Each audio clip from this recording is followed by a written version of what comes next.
자, 드디어 확률과 통계 첫 수업입니다. 맨 먼저 우리는 경우의 수에 대해 배울 거예요. 원순열, 중복순열, 중복조합 이런 것들을 배우게 되는데 선생님이 말한 것들 뒤에 보면 순열, 조합 이런 단어들이 붙어 있었어요. 어디서 들어본 것 같지 않나요? 네, 우리는 이미 고1 때 순열과 조합이라는 것을 배웠었어요.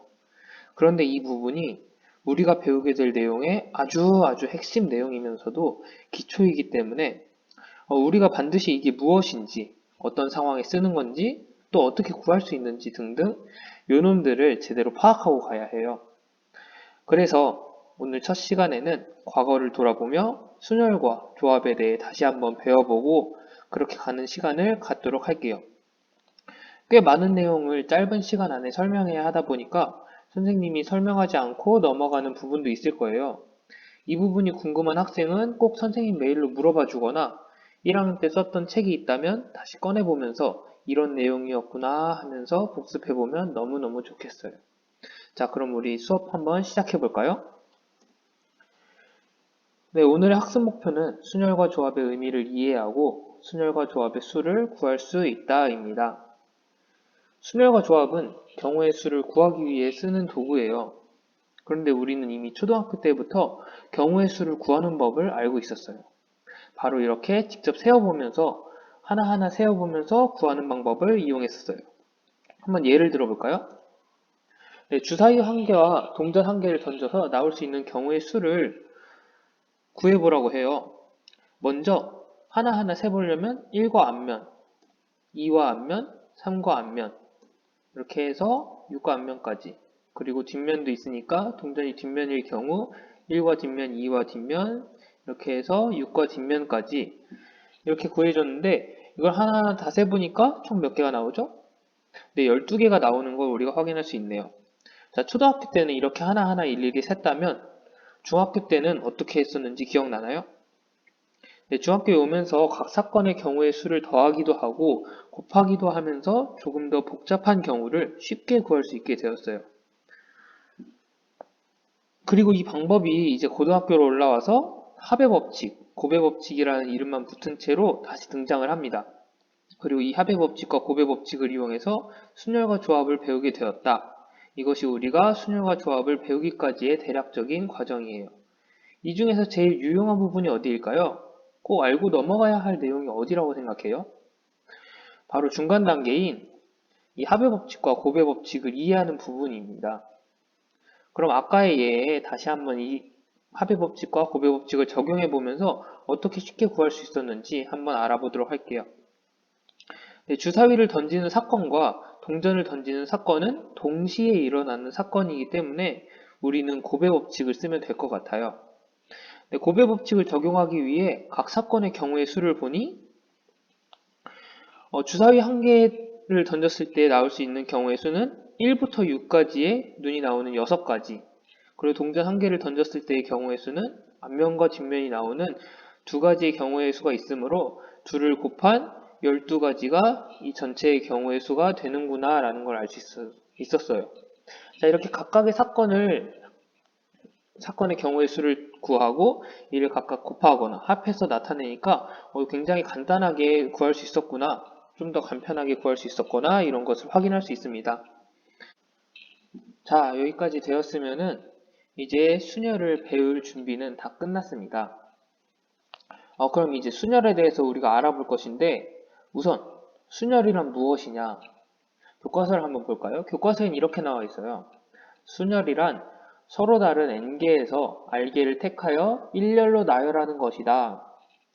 다만 이때 n개에서 r개를 뽑아내는 그런 택하는 것이기 때문에 r은 n보다 작거나 같다라고 합니다.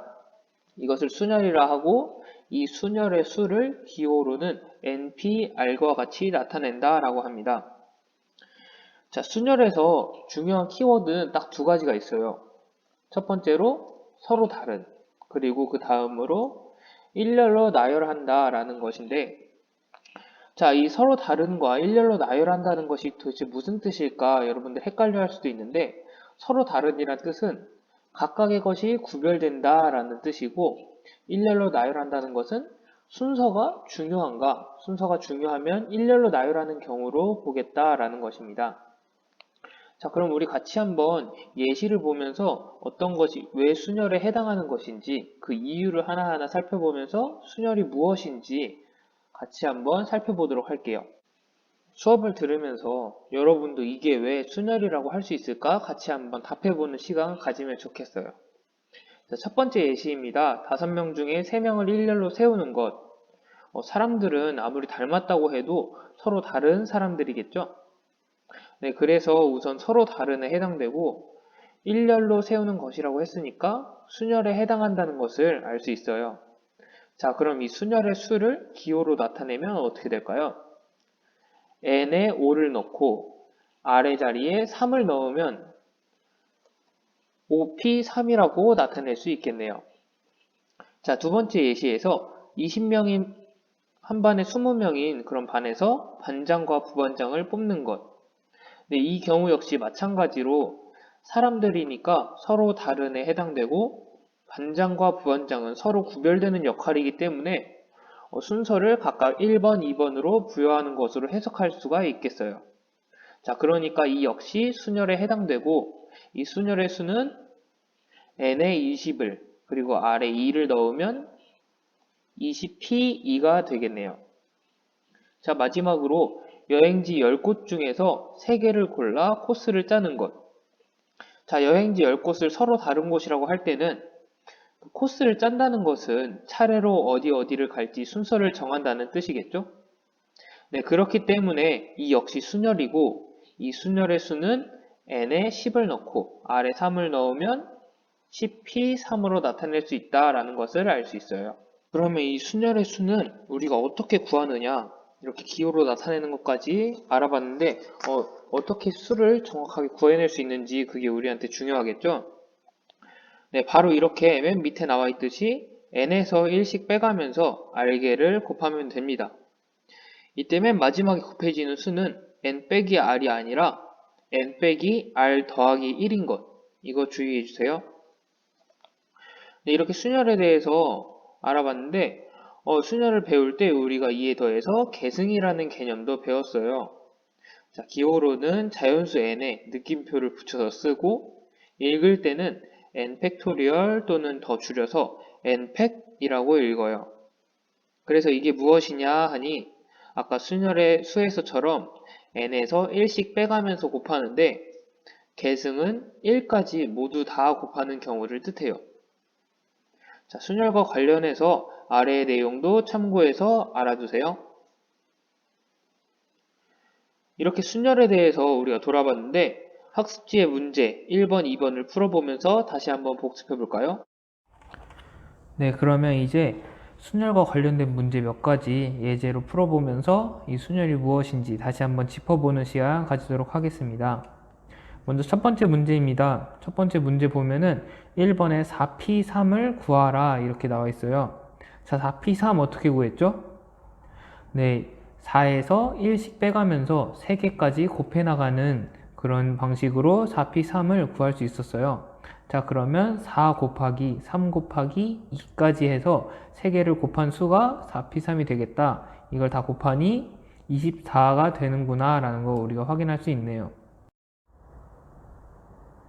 이번 문제 6p4를 구하라고 하네요. 6p4 아까 했던 것과 마찬가지로 6에서 1씩 빼가면서 4개의 수를 곱해 줄게요. 6 곱하기 5 곱하기 4 곱하기 3을 하면 답은 360이라고 할 수 있습니다. 자, 세 번째 10p1입니다. 10p1 이렇게 끝이 1로 되는 경우도 있기 때문에 이런 순열도 충분히 있을 수 있구나 라는 거 우리가 확인하고 갈 수 있어요. 자, 10p1 하면은 10에서 하나씩 빼가면서 몇 개까지 곱해야 되죠? 네, 한 개까지 곱해야 되기 때문에 10 하나만 하면은 10이라고 3번의 답을 구할 수 있어요. 자, 마지막으로 4번입니다. 4번 3팩토리얼 곱하기 5p2라고 합니다. 3팩토리얼 어떻게 곱했죠? 네, 팩토리얼은 그 수에서 1씩 빼가면서 1이 될 때까지 모든 수를 곱한 수라고 했어요. 그래서 3팩토리얼은 3 곱하기 2 곱하기 1이구나 라고 확인할 수 있고 5p2는 우리가 지금까지 했던 것처럼 5 곱하기 4를 해주면 됩니다. 그 모든 수를 곱하니까 3 곱하기 2 곱하기 1, 그리고 곱하기 5 곱하기 4 하니까 총 120이라는 답을 구할 수 있습니다. 자, 그럼 밑에 있는 2번 문제로 넘어가 볼게요. 자, 2번 문제 역시 다음을 구하시오라는 문제입니다. 1번을 먼저 볼게요. 1번 6명 중에 3명을 뽑아 일렬로 세우는 경우의 수. 자, 이거 아까 우리가 봤던 그런 예시와 비슷하죠? 네, 사람 6명 중에서 3명을 뽑아서 일렬로 세우라고까지 해놨으니 이것은 순열이구나 라는 거 우리가 확인할 수 있고, 그렇게 해서 이 순열의 수를 기호로 나타내면 어떻게 표현할 수 있을까요? 네, 6p3이라고 나타낼 수 있겠네요. 6p3을 계산해 볼까요? 네, 6 곱하기 5 곱하기 4를 하면 120이라는 답을 우리가 도출해낼 수 있습니다. 다음으로 2번 넘어갈게요. 7곳의 관광지 중에서 2곳을 골라 둘러보는 순서를 정하는 경우의 수. 이것도 우리가 아까 예시에서 봤던 거랑 굉장히 비슷한 유형의 문제네요. 자, 7곳의 관광지 중에서 2곳을 골라서 둘러보는 순서를 정하라고 했으니까 이것도 역시 순열에 해당하는구나 라는 거 우리가 확인할 수 있고, 그러면 이것을 순열의 수를 기호로 표현하면 7p2라고 나타낼 수 있습니다. 7p2라고 나타내고 이걸 계산해 볼까요? 네, 7 곱하기 6을 하면 42라는 것을 우리가 확인할 수 있네요. 자, 마지막 세 번째 문제 풀어보고 갈게요. 1, 2, 3, 4, 5 중 세 수를 사용하여 만들 수 있는 세 자리 정수의 개수. 자, 여기서 보면 세 수를 골라와도 그 수의 배열에 따라서 그 정수는 달라진다는 것을 우리가 생각해 봐야 돼요. 예를 들어서 1과 2와 3을 갖고 왔다고 했을 때 1, 2, 3이라고 배열하는 것과 3, 2, 1이라고 배열하는 것, 그 두 수는 123과 321이라는 전혀 다른 두 수가 되기 때문에 이 정수의 개수를 구할 때도 순서를 꼭 고려해야 되는구나 라는 거 우리가 확인할 수 있어요. 자, 그러면 이렇게 서로 다른 수가 있고 여기서 세 개를 뽑아서 순서까지 고려해야 된다. 이렇기 때문에 이 경우의 수는 순열의 수를 구하라는 문제구나 라는 거 우리가 파악할 수 있어요.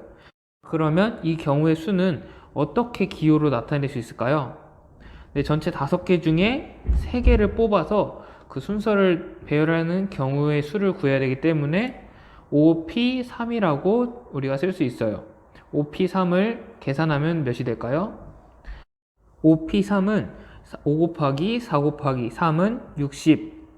따라서 이 3번 문제의 답은 60개이다 라고 답으로 정할 수 있겠네요.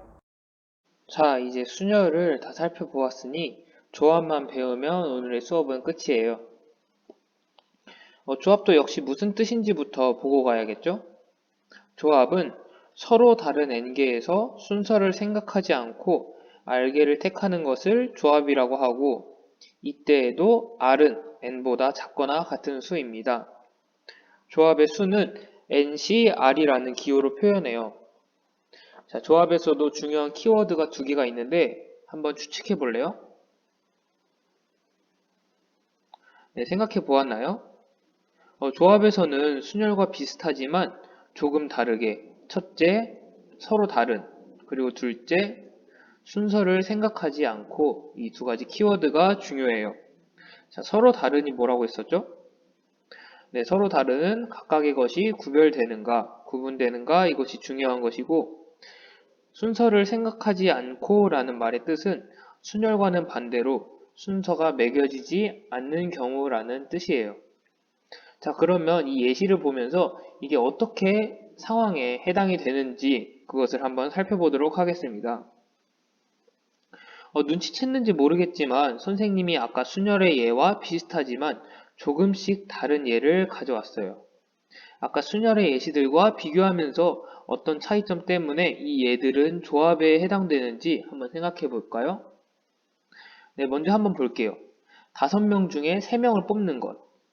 자, 이번에는 일렬로 나열하는 것이 아니라 그냥 단순히 뽑는 경우예요. 자, 제비 뽑기 할 때 순서가 관련이 있었나요? 네, 뽑는 것에는 A라는 사람이 맨 먼저 뽑히던, 두 번째로 뽑히던, 세 번째로 뽑히던 상관이 없이 어쨌든 뽑히는 것이 중요하기 때문에 순서가 매겨지지 않는 경우에 해당돼요. 자, 그래서 이 예시는 조합에 해당되는구나 라는 것을 알 수 있었고, 이 조합의 수는 5C3이 됩니다. 다음으로 20명인 반에서 이번에는 수학부장 2명을 뽑는 경우를 생각해 볼 거예요. 자, 수학부장은 같은 역할이기 때문에 둘 사이의 구별이 의미가 없겠죠? 네, 따라서 이 조합의 수는 20C2가 되는 것을 알 수 있어요. 자, 마지막으로 여행지 10곳 중에서 여행할 3곳을 고르는 것. 이번에는 코스를 짜는 것이 아니라 단순히 고르는 것만 생각해 볼 건데, 이 경우는 우리가 아까 조합의 첫 번째 예에서 봤던 것처럼 단순히 3개를 뽑는 경우에 해당되기 때문에 조합에 해당되고, 이 조합의 수는 10C3이 되는구나 라는 걸 우리가 알 수 있네요.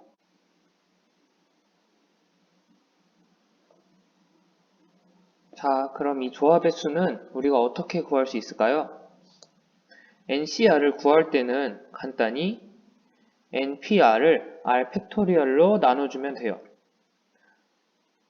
자, 이 식을 잘 기억해 두고 조합의 식이 나왔을 때 우리가 조합의 수를 이렇게 구할 수 있구나 라는 것을 확인해 뒀으면 좋겠어요. 자, 이렇게 조합까지도 다시 복습해 봤는데 학습지에서 남은 문제 3번과 4번을 풀어보며 다시 한번 내용 짚어보도록 할게요.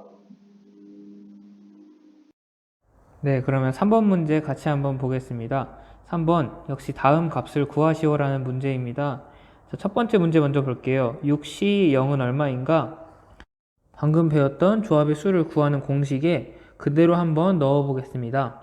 6C 0은 0팩분의 6P 0이라고 할 수 있고, 아까 선생님이 그 수녀를 할 때 잠깐 이렇게 넘겼던 부분이 있는데, 다시 한번 보면 6P 0은 1이다. 그리고 0팩토리얼은 1이다. 라고 해서 자, 6C 0을 계산하면 1이 되는구나 라는 거 우리가 확인할 수 있어요.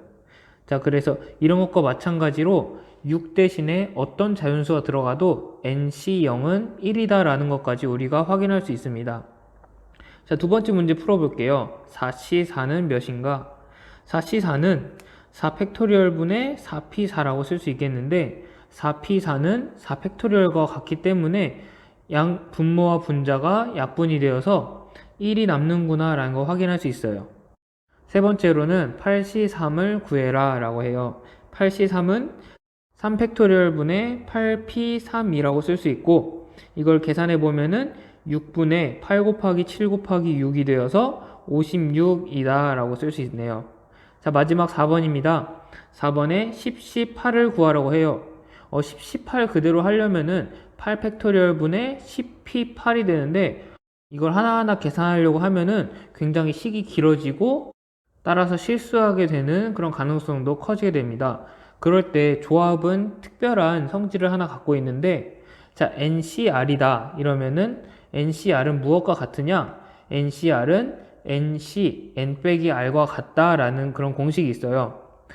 이 공식을 증명하는 방법은 굉장히 간단한데 조합의 수를 구하는 식에서 NCR과 NC, N 빼기 R을 각각 계산해 본 다음에 둘 사이를 비교해서 둘이 서로 같은 수구나 라는 걸 확인할 수도 있고 또는 이 조합이라는 단어의 뜻을 다시 한번 생각해 보면 NCR은 N개에서 R개를 뽑는 경우라고 했어요.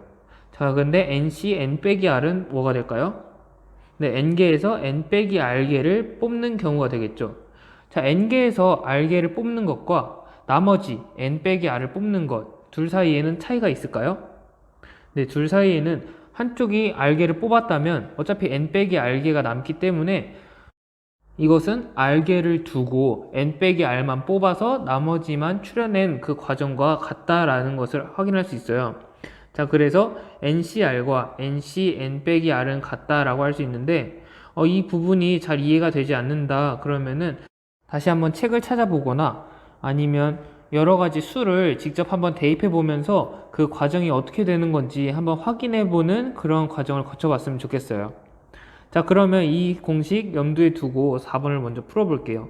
자, 10C8은 그러면 10C 10 빼기 8과 같다라는 거 우리가 확인할 수 있어요. 자, 10 빼기 8은 2가 되겠죠? 그래서 이 4번의 식은 10C2와 같다. 10C2를 계산하면 이렇게 돼서 결국에 45라는 답이 나오게 됩니다.